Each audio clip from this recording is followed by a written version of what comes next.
Has been G'd up for weeks preparing for this Swann Insurance International Series, and to see him come down on one of his own teammates is something that nobody ever expected. But a great performance by Malcolm Campbell, the first time out on the Honda 920, and boy, has that young McElnay got some action in store for the rest of the series, no doubt. Let's go now to the second heat, and let's see whether Campbell can go on and win the first two heats here at Caldar, or whether or not the Grand Prix bikes can match it with him. They jump away and Avant gets a good run, but it's Malcolm Campbell spearing into the lead. From Stu Avant, McElnay going underneath him but being rounded up on the outside, so that McElnay, the second place getter from the first heat, is only third at this stage. And it's Robbie Phillips in second place, right behind Malcolm Campbell. Stu Avant on the inside is fourth, David Stapes fifth, and Mick Grant is sixth. Phillips back on his 18-inch wheel, looking for better braking. Where's Andrew Johnson in that pack? Eighth. Andrew Johnson back in 8th place there. Malcolm Campbell takes a look behind him, and well, he might now as McElnay comes out of Phillips' slipstream and takes over second position.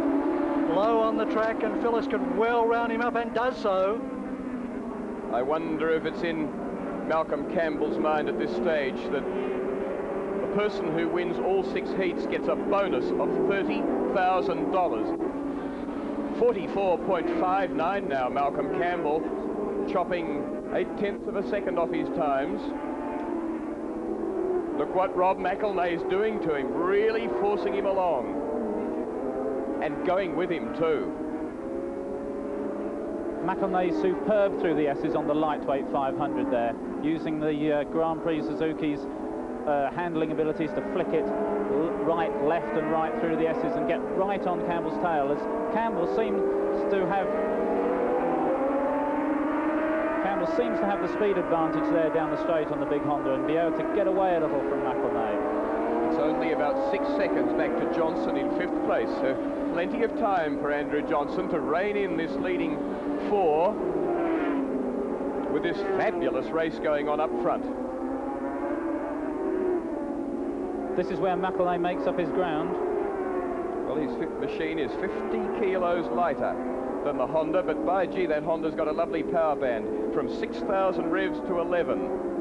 And it's really got a flat torque curve all the way through. By comparison, the little Suzuki Peter Clifford really is very peaky power. Yes, you can see Campbell making use of that power as he can accelerate earlier onto the straight, getting the drive consistently through the rear wheel, whereas McElnay has to be a little bit careful. Both entrances onto, and McElnay nearly crashes, very nearly lost the Suzuki there, and that will have put him off very badly. He's now dropped back and isn't going again properly. Yes, he is. He picks it up now, but look at the ground Mick Grant's made on him. Take your heart starters, because we'll give you another look at that. Here it is. Yes, it's the back end that goes. Doesn't it ever? McElnay and he does right up out of the saddle and then puts both feet down to paddle his way around. That's the leader. Just briefly, some news from the test in Perth. Jeffrey Dujon has his century. He's 103 and the West Indies 6 for 281. Now back to the motor racing. And Phyllis in the enviable position of knowing how both our bikes handled very well, because Phyllis, of course, took the Johnson Formula One bike to a win in the RI 500 at Bathurst earlier this year. And Johnson not giving anything away now as he pulls out of the draft and goes for Phyllis and does it so easily. Phyllis under the braking area, wide, sweeping down on Johnson and could.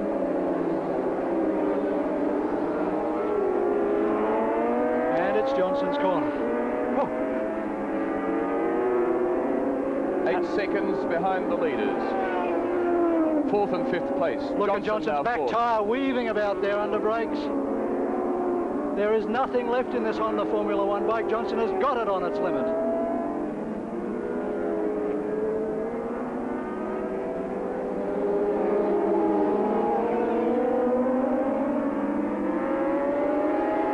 Yes, Johnson, a brilliant rider, riding this machine absolutely on its limits, sliding riding both wheels going into the corners.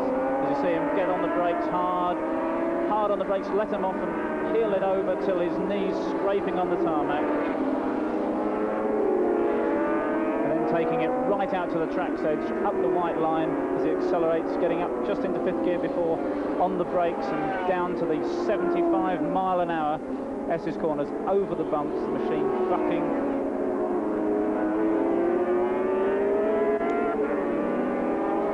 Well, if there was cut and thrust back there at fourth and fifth place, it's happening on up here at the front as they lap at around 44.6 seconds, averaging 129 kilometres an hour. And McElney comes down on the inside and he takes the lead for the first time. Wait for the outside of the but corner, Campbell though. back and punches the Honda out. And now there'll be a braking duel down the end of the straight. Just watch, breathless. Campbell's machine is quicker, but McElney better on the brakes. The machine, the Suzuki, lighter.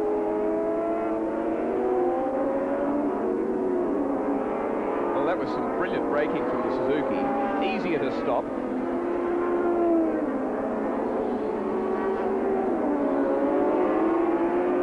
Can McElney get away now? He's got a clear track in front of him. 4 laps to go.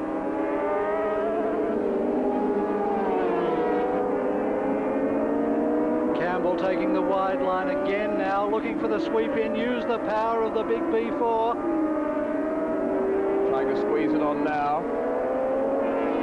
McElney right on his power band and punching it out hard as they come up to lap Trevor Flood. Flood in the braking area, and he goes in and takes the line. Trevor Flood on an old TZ750 Yamaha. McElney underneath him. Campbell finds Well done, a way. Trevor Flood. Good riding to keep out of the way of Campbell.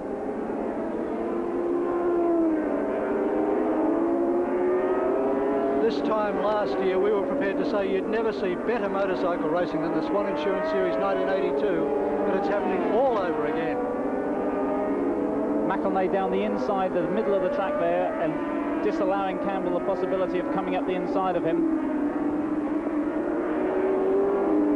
And McElney's rear wheel slid again there as he accelerated out. He's already had 2 nasty moments at that corner, and he's still riding it absolutely on the limit.